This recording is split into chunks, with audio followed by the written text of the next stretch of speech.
She talks. She listens. She cares. She's Joyce Oglesby. In today's ever-changing world, Joyce takes on the hottest issues. She fights for what's right in America. I wanna leave a legacy. How will they remember me? Just Ask Joyce is brought to you by Guaranteed Total Construction, Window World, Nan's and Crafts Florists, Squire Boone Caverns, and About Face Spa and Salon. Now, Just Ask Joyce. And leave that kind of legacy.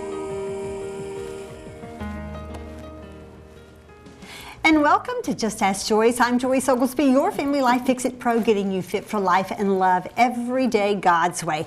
Thank you so much for joining us. It is a special show today because I have someone so very special with me today, all the way from Kenya. Yes, she is a missionary. She's a veterinarian, and she is living in Turkana, Kenya. We're going to hear all about her and some of the things that are going on there. Also, we're going to hear from an emailer about worry. Now, a lot of us do that. But today, we're not going to worry about anything but talking to Shannon Tucker. Now, Shannon Tucker is from here. Many of you probably already know her, but maybe you don't. And if you don't, you're going to learn all about Shannon today, at least this aspect of your life. Shannon, welcome to the Just Ask Joyce show. Thank you so much for coming today. Thank you for having me today. I'm so excited because, you know, I've known Shannon for a long time, but I can tell you the aspect of her life now is a missionary in Kenya has just been an expansion of her life that has awakened my senses for the missionary field. Now, Webby and I have been, you know, of course, we've been your pastor and pastor's wife for several years, and we've been on the missionary field, but we've never lived there, Shannon. So, and I know that you had something really special on your heart that caused you to say, I want to do this full time. I'm a veterinarian. I could stay here in the United States and do my job. But something drew you to become a full-time missionary. What was that? Right. So I had done a lot of short-term mission work, and I'd been overseas, you know, for 2 weeks at a time doing different things like that, using my veterinary skills, using public health skills. And I took a class called Perspectives. It's Perspectives on the World Christian Movement. And they always say it'll ruin your 5-year plan. And it really does change your life, is what I say. And about partway through that class, there's a lesson where they talk about a lot of the single women missionaries. And the women went back when things were tough. This is back when missionaries packed all of their supplies in a coffin because they didn't expect to come back from the mission field. This was back when they didn't have Skype, when they didn't have email, they didn't have ways to communicate quickly at all with their families. But they were so, I mean, God was sending them out everywhere across the world. And I just thought, oh my goodness, this is God's call on my life. And it took that lesson in that class to really make it come true to me and be what I knew God wanted me to do. And you started working, really working hard to get support and make sure that, you know, you were ready to go over. And you did. Now, you've been there 3 years now, right? All right, so there's so much that we could talk about, but I know that we have limited time. So what I want to focus on today with you, Shannon, is like when you're there with the people, what are you doing? Like how do you go through, what are the I guess the day in and day out responsibilities that you have as a missionary? And I can only I have come to understand that, you know, of course, you being a veterinarian is really important to those people because livestock is that's their life, isn't it? It is their life, yeah. They are pastoralists, and one interesting thing that I found out along the way is I started to ask somebody how many animals they had. Because as a veterinarian, you'd kind of know what's your herd size, what's happening, things like that. But I was told very quickly that's rude of me to ask them how many animals they have, because that's like their bank account. That's their whole livelihood, their money. And it would be like asking somebody in America, how much money do you have in the bank? And none of us want to be asked that or want to answer that question. Yes. So that was the first interesting thing that I learned. And just in general, my whole team, when we're there working through many different ministries, a lot of what we're doing is trying to promote development. We want to do something to empower the people so that they can go on and carry out these ministries even after we leave. And the ministry that I work with is called CHE, which is Community Health Evangelism. And really, the essence of teaching using a Che method is that I sit down with the people. And when I sit down, I mean I sit in the sand with them. And we discuss and we talk. And I ask them questions. I learn about their worldview. We discuss their problems. But then I try to help them understand that they have resources. They can come up with solutions. They are smart. They know how to live. They've done a lot. And maybe they just need a little more direction in one area or a little redirection if something they think they know is not quite correct. Right, and so Che, community health evangelism. Right. I love that. Yeah. And then there we go, community health evangelism. And then, of course, there are other means that you have to convey your message, your message of love. I know this is primarily what it is. So, what kinds of things do you do? I mean, do you guys do what we all think of missionaries as doing, like Bible lessons or anything like that? We do. And so our teammates first came to Kenya, and when they did, they were doing the church planting, where they were really going out and sometimes were the first Christian people in the communities of the people that we work with, and they were doing the church planting. Now all of that ministry has been turned over to the nationals and to the national church, which is great. So we have what I call affiliated ministries. Literacy has now been turned over to the church also, but my teammate who was doing that is now doing ESL, which is English as a second language, because that was a need that the people brought to her and said, we really need to learn English. Students who are younger and in school are learning Swahili and English because those are the two national languages of Kenya, but the older Christians and some of our pastors don't know that. So they really want to learn English to get by a little bit better in Kenyan society. That's a huge ministry. And while they're doing that, they're teaching the Bible stories in the multi-languages also. And also, well, I know that you do veterinarian medicine and public health as well, but now I'm sure that they have other people that administer some of that. But how important is that to the people in Kenya that we provide those kinds of services to them? It's especially important to the people that I work with because we're in a very isolated area of Kenya in the northwest part called Turkana, and the government is starting to have more services and do more there, but it's really a very big area and the people are very spread out. So even when I've worked through the government with a few things and they've given some medicines and helped with some supplies, they're happy that we're going out to some of these areas because they don't have the manpower to reach all of these areas. So the fact that we're able to go out to them is just a blessing to the people there all around. And of course, I can only imagine that prayer would be a big part of that. And I think that, you know, when I was asking you some of the things that were important to you, prayer was huge for you. And so, I guess that's something that we can do here. We're limited in what we can do here to support the people in Kenya. I know our monies are important, and I think that we'll have some information up here for people to, you know, maybe support your ministry, because here she is. She's from our Turkana area. She's over there representing us right here while she is doing a wonderful service in Kenya for these people. And so I just, you know, I want to make sure that you understand the gravity of what Shannon is doing on our behalf, but on the people's behalf there. And we will put up your information, Shannon, so in case people want to go to the website where they can maybe give. And, you know, sometimes we might not be a regular giver, but we could do something on an every gift is great, and God will provide at the times that we need it. It's just incredible when you see that happen. One time. All right. Well, listen, this is not, I know we could talk about Kenya for hours, I can tell you, because there are so many stories that Shannon has that she could share. We're going to invite her into our home and actually sit down and have dinner with her to do that, because that's how you really get the gleanings of the fruits of your spirit there. But feel free to absolutely go to the website and donate to Shannon. Whether you know her personally or not, I can tell you her heart is good for the Lord, and she's doing a good service. We're going to come back and visit with Shannon later in the show, and she's going to show you some curios, some curiosity items, and this is just one of them, just one. And, you know, we see these things a lot here, but we don't know that there's an art to it. the culture behind it, but Shannon does. And I can tell you this is a tightly woven one. I would never get this thing this tight. But she's going to share with us some more interesting aspects of what they do over there to really make a living and provide for themselves. After this quick break, and we are going to do our email on worry. I know that you need to hear it, so don't go away. We'll be back.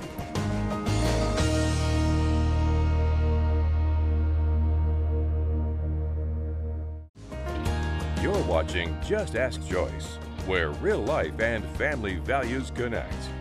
Just Ask Joyce is brought to you by Guaranteed Total Construction, Window World, Nans and Crafts Florists, Squire Boone Caverns, and About Face Spa and Salon. And welcome back to Just Ask Joyce. I am your Family Life Fix-It Pro, but I can only help you with your questions if you email me at justaskjoyce@gmail.com. Go to my website, justaskjoyce.com. Check me out there. There's a contact place for you there.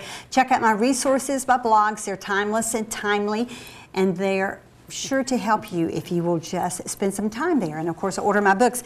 But here you go. We're going to take an email from Worried Sick Linda in Scottsburg. I worry about everything. I drive my husband and kids crazy, and it's really beginning to wear on my health. Is there any hope for this long-time habit to be broken, and if so, where do I begin?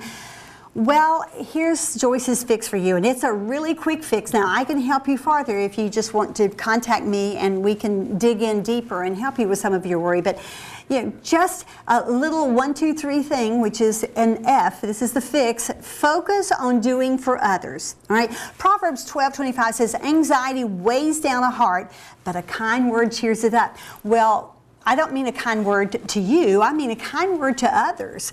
Of course, a kind word to you might temporarily give you a fix, but I'm telling you, when you put your focus on others, suddenly your problems are miles away. They're distance from you. So make sure that you focus on other people and being of service to them, whether it's your family, whether it's a stranger. Kind words will do a lot of healing and a lot of distancing of your worry, and I believe it's something that we should do. And then internalize things of value. What do I mean by that? Well, because worry is actually worthless. There has never been any value to worry. You consider the things that you've worried about in the past and how many things have really come to fruition. Many of the things that we worry about never ever happen.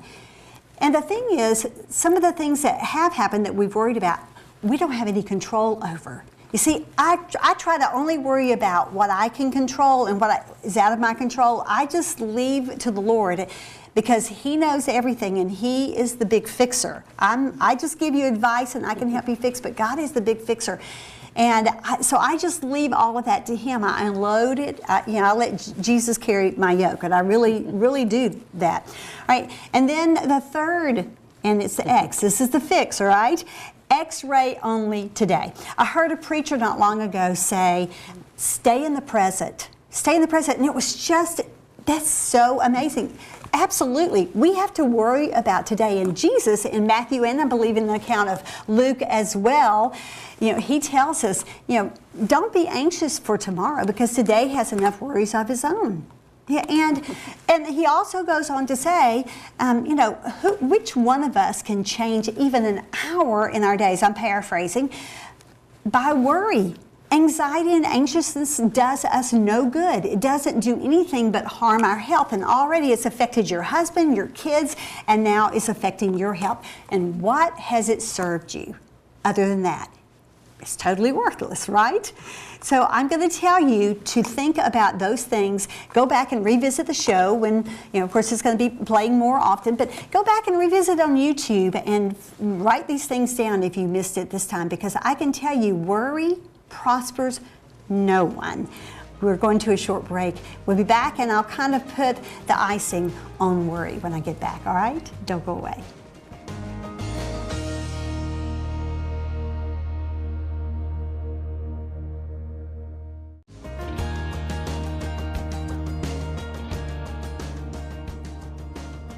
Thank you so much for joining me today. You're listening to the Just Ask Joyce show. If you're just joining in, I am your Family Life Fix-It Pro, getting you fit for life and love every day. We've just talked about worry, and Joyce's Fix was there for you. I pray that you'll focus on that and assess where you are with worry, because it's important in our lives that we not let those lives, very short lives that we have, be inundated with things that we have no control over.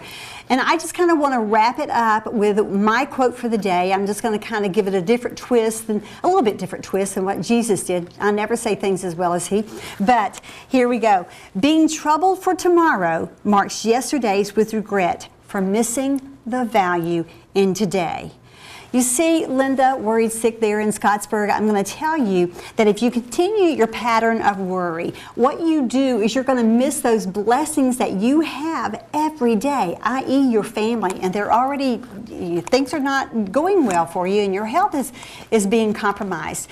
So stop the worry. Because what you want to do is focus on the blessings that you have today, because tomorrow you're going to be filled with regrets from yesterday by not seeing the value and the blessings you had today. All right, we'll be right back. Don't go away.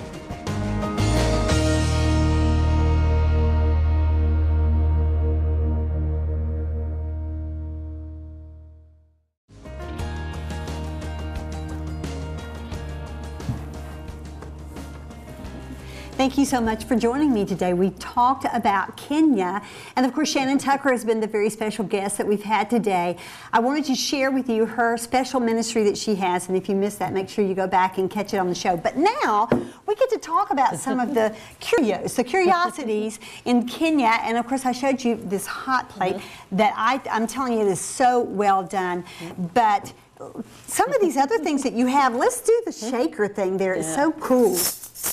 So this is actually made from just a stick and wires, and because we get our soda, our Coca-Colas, in glass bottles that we take back to the distributor and buy more every time, we're left with the bottle tops, the caps, which are metal. I had to explain that to somebody who thinks soda only comes in plastic bottles now. But the people call that an aki-chiki-cheek. A what? Aki-chiki-cheek. Okay. Yeah. So that's their name for it, and it's one way to recycle, because if not, all of those metal tops would be just out in the trash, out in the environment, because we don't have trash pickup service there. We have to either burn our trash that we can or recycle, make something new out of it. And that's one of the neat things about the Turkana people, that I say, you guys are really smart, because you figured out how to make things out of what you have there. They recycled before it was ever a word. Yes. And here's the thing, guys, we have landfills that are just overflowing, and you know, we are just so reckless and thoughtless with our trash and disposals. We really are. That's so cool, isn't it? I mean, it's just neat, and they love it. They use it. Yeah. This is one of the older ladies in the church service brings that every Sunday, and she made that for me because I really like seeing hers. Okay. So. And here's an interesting little drum. A drum made of goat. Is this goat here? Okay, that I is was going goat. to ask you. Oh my goodness! Look at this. Isn't that just amazing?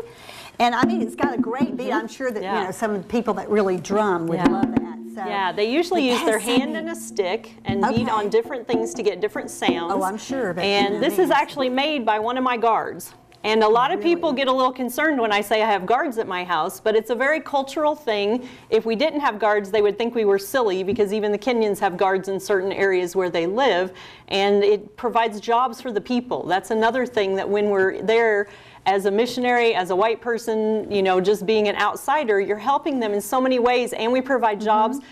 Also, the fact that I bought these over there and brought them back here, it provided a little bit more money for their livelihood, the people that make these items in Kenya, and then I'm able to bring them back here to share with you all. That's cool. Because you saw the graphic where you can support Shannon, if you're all right. Now, if I open this up, this would not be, there'd not be a snake in it. No, everybody keeps asking that. Well, look at that basket though. That is amazing, guys. It's beautiful. And the lid is really tight. I mean, I'm not even going to try and open it because I would really make a mess of things.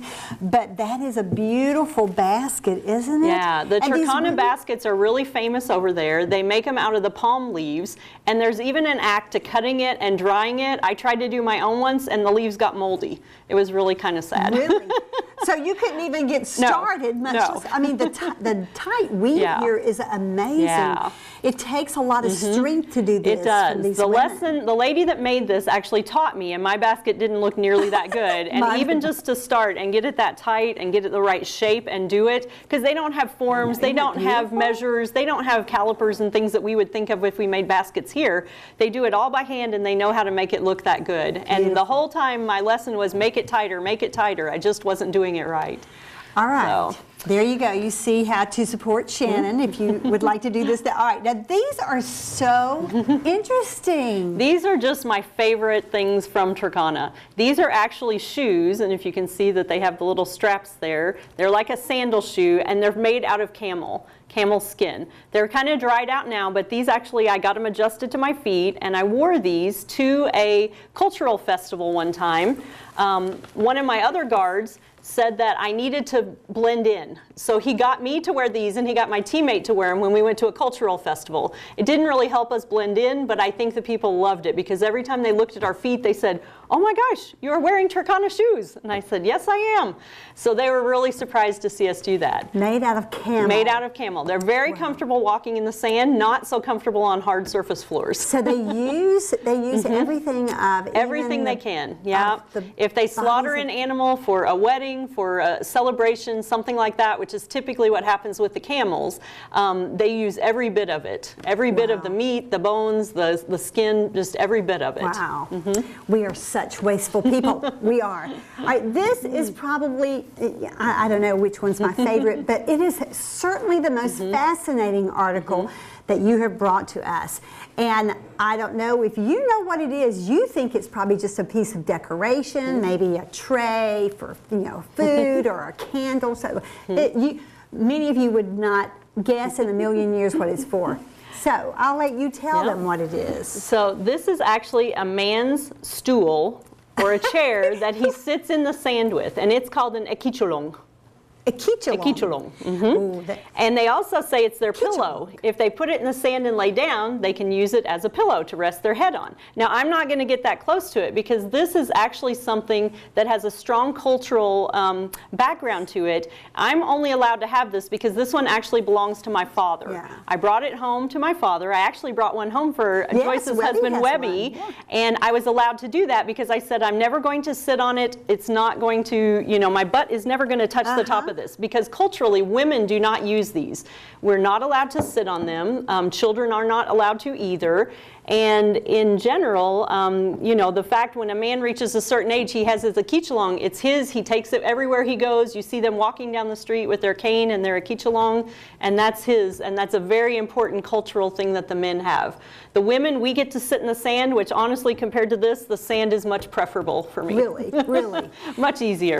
Well, I just think that is so interesting. And, again, culturally, these things, they're traditions for these people. And I like the fact that they honor that, because, there were things at one time that were just, for men only here, but now it's like everything's got to be equal. And God didn't create us. He did create us equally, but He created us with different functions. So I love the fact that they are steeped in those kinds of traditions. Fascinating country. Okay, I have to ask this just because I don't like them, but snakes, there are some snakes there. Luckily, I haven't had an encounter with too many. One crawled through my house once. Luckily, he crawled back out the door. That would be it for me. Oh, he did? Without any urgence? Or did you have to kind of He went on his own. That was good. We have scorpions routinely in our houses. We have spiders. We have geckos. You kind of get used to everything like that and just realize they're there. I might get used to everything but the snakes. I don't think I'd ever get used to the snakes. But Shannon, thank you so much for coming and sharing just an aspect of your life that I believe, not all of us get the experience. Now, Webby and I have been on several missionary trips, but it's one thing to visit there for 2 or 3 weeks. It's another thing to live there. And many of us would not even consider it. It's not all of us are called to do that. But I believe that all of us are called to help those who have given their lives, sacrificed the comforts of home in order to go over to a foreign country and just, spread the gospel and love on people that really are less fortunate than we are. So thank you so much, Shannon, for sharing today. I pray that this has been of interest to you. I always try to bring you interesting aspects of family, and this is one show that I believe that you could bring your kids around and say, look at this, because this is another way to expose them to other parts of the world. But also, you might stir in their hearts a desire to serve the Lord and serve people in some way. So that's just another aspect of Just Ask Joyce that I pray that you have enjoyed, and I would ask that you pray for me and my ministry as I serve you as a Family Life Fix-It Pro. Until next time, I'm Joyce Oglesby, and I'm in battle for His cause.